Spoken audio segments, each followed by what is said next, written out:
Gotcha. Gotcha. Well, sorry, I'm recording, Rúna. Let's go for this. Welcome. Hi. Hi, I'm Rúna Magnús, talking to you all the way from Iceland. So honored to be with you today.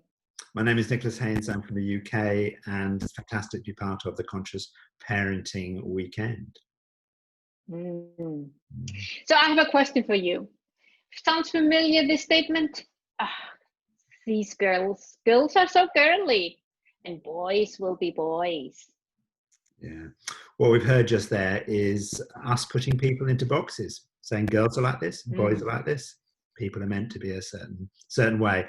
And from the moment we're born, people start to put us into boxes. They start to define us by our race, our religion, our gender, or anything that they can possibly find to box us in and to classify us. And the worst bit is they expect us to behave that way. Yeah. We're meant to conform to these. They're meant to conform to these stereotypes, and they create internal conflict for us. So as adults, we're walking around with perceptions of ourselves, perceptions that we should behave or be a certain way. And that was taught to us in our childhood by society and by our parents. So as parents, one of our responsibilities is to try and stop our children growing into adults being confined and blocked and held back by boxes, by perceptions as to how they are meant to be. And we'll use an example here, Rúna, of a situation where a box from my childhood came and got me when I was 58 years old. It came and it almost got me. And in all places, it was in a taxi, yellow cab, New York City, on the way from the United Nations. And I came up with the idea, Nick, let's write a book about the boxes. Yeah. And I was super excited. Come from the United Nations, we got rounds of applause. People loved it. Should have been so thrilled with the thought of writing in a book. And I went, yeah. And inside I went, oh no. Because I had carried, from being a child, I had carried a label of dyslexia. And what does dyslexia mean? It means you can't read, you can't write, and you certainly shouldn't write a book when you can't spell and you can't. So I was outwardly excited. Inwardly, it was an awful conflict. So we had to take me through a process. And that process is something that we're going to look at for you now. Yeah. So the bottom line is that as parents, we have to be really clear and really good that we don't create situations where our kids are forced into boxes. And that means we have to, in a way, go against what society is doing the whole time, which is trying to put our kids into boxes. And then us as parents, we have to escape as many of the boxes as we can in order to be good parents, to be the parents we want to be. Okay. Yeah. So let's look at those. Let's look at those 3 steps. Okay. Step 1. Acknowledge that you have all sorts of feelings, and those feelings might be a real problem for you today. You could be really frustrated. You could be angry. You could be scared even. You could be confused. There's a lot of emotions happening as a parent. Acknowledge it. Yeah. So the first one is admit I have a problem. I have a problem thinking I am a good mother because I am working full time. I have a problem thinking I am a good father because how should I be? Should I be someone that shows my emotions? Should I be someone that's happy all the time? The expectation of you're meant to be happy. I'm not able to meet that thing. Or I'm meant to earn a certain amount of money. I'm meant to have a certain provision, whatever it might be. Say, actually, there's a discomfort within me. I am battling with an internal conflict and an external conflict. Something is going on. I have a problem and I'm prepared to sort it out. I'm prepared to look at it. Okay. The second step is to start what we call spot the box. Start to look at it from a box-based perspective.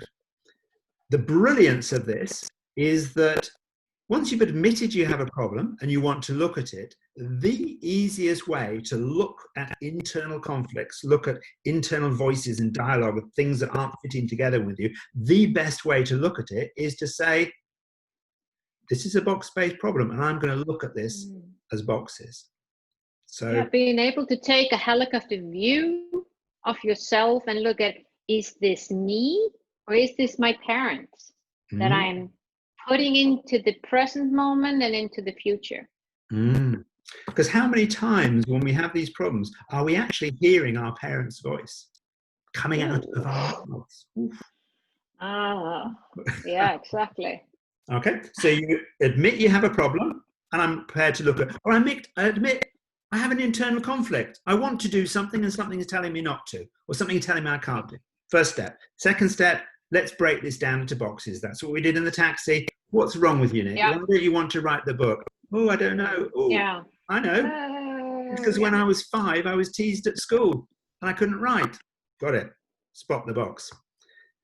Third step is do one of these 3 things. First one is just decide. Are you going to get rid of it? Yeah. Well, some people want to get rid of it, and it's an ideal world to do that. It's really hard to get rid of it because you're going to constantly go and fall into another box again and again and again. So that might not be the first one. Yeah, and you might not want to get rid of it, and we might not be able to. Okay, I love being dyslexic. Being dyslexic allows me to think in different ways. I love it. I don't want to get rid of that, and I can't anyway. It's like saying, get rid of your head. I can't do that. So the second one is, okay, can't get rid of it. Don't want to get rid of it. It's hard, whatever. Second one is, I'm going to stay in this box, and I'm going to expand it. Expand it. I'm going to create that much space in that box that I can grow, that I can invite other people to grow with me in that box, that I can thrive. There's oxygen in that box. And I love what my friend Bjarne did with her son, who is autistic and had been put into the autistic box. And you all have some idea when you think about autistic children. Well, what she did was she encouraged him to really pursue and discover and use his X factor, which was 1, his love for Lego, and 2, his knowledge about the ship Titanic, which today, when he combined the 2, he even has a documentary out now called How Titanic Became My Lifeboat, and now inspiring other children on all levels to really discover their own X factor. So expanding can be a hugely liberating and can give you all that feeling of kindness and you belong and all of these things, that you're accepted and all of these things. But in some cases that is not the right thing for you to do, or not, you kind of like can't do it for some reason. And then the third thing is, Nick, if you can't do it. If you can't expand it, like we had with this little boy who built a life-size model of the Titanic, there's been TEDx talks, him and his mother expanded what it means to be autistic to incredible amount. Sorry, I was so excited that document, if you ever search online, the boy that built the Titanic or whatever, it's a fantastic story. If you can't expand your box like he did, or like I did with my dyslexia, the third option is you say, I'm going to have these 2 boxes that exist, this contradiction, and I'm going to find a way to combine them. And this is the very essence of what we do as parents and what happens to us as children. So say, for example, we are in the box, I am a child. I am a child of someone else. I'm a child and I'm dependent. Then you have to yourself, you say, well, at some point you become independent. You become a teenager. Does your parent see that you are no longer a child? You are now a teenager.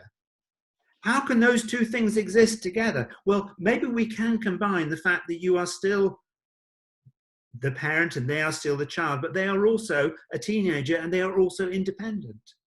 So it's the ability to combine 2 things together. So the combining together, you as a mother, a really good mother, and you work full-time. You as a father, and you work full-time, whatever it might be. So how can we combine those two things together.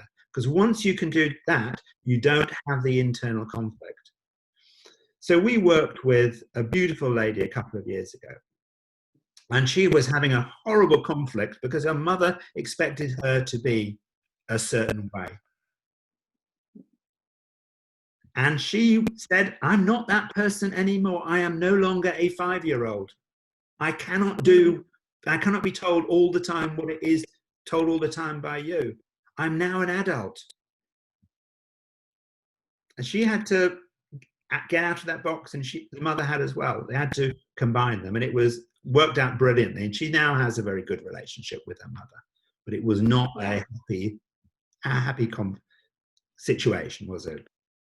No, it wasn't. No, it wasn't. So, and here's the fact. There are 3 things.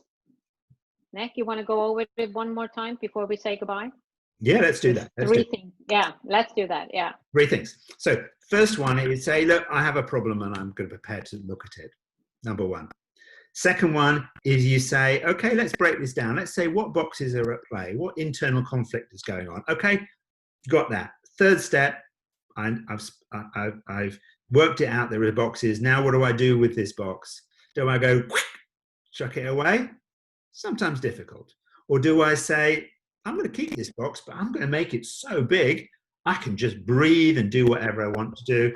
Third one is I'm going to have this internal conflict of these 2 boxes, but I'm going to put them together and I will be able to have this and this at the same time. And that's an art to be able to do that, but the freedom, liberation and happiness you get, it is brilliant. And you don't get caught out you're not bringing up children who get to be caught out as they get adults about these boxes. This hopefully will be the first generation that will start to be able to live outside boxes, and we're already starting to see that. Yeah. So decide who you want to be as a parent. Take a look at those 3 steps that we talked about, and of course you should go and check the books that can help you really take it to the next level. And the book that we decided to write in that taxi in New York City, The Story of Boxes, The Good, the Bad, and the Ugly, like the film, just better. And then the book that Nick just wrote and recently published.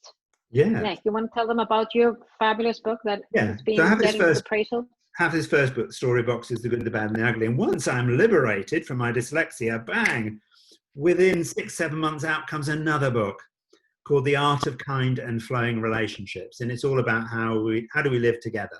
How do we live with ourselves and how do we live together? So the power of once you get out of a box is you become liberated, free and happy, and you get to write another book. How about that? Brilliant. Well, thank you so much for watching this video. I hope you have found it helpful. Have a happy time escaping those boxes. To try not to put anyone else in the box, and then we will have a happy, happy world. Okay? Bye. Thank you so much. Bye.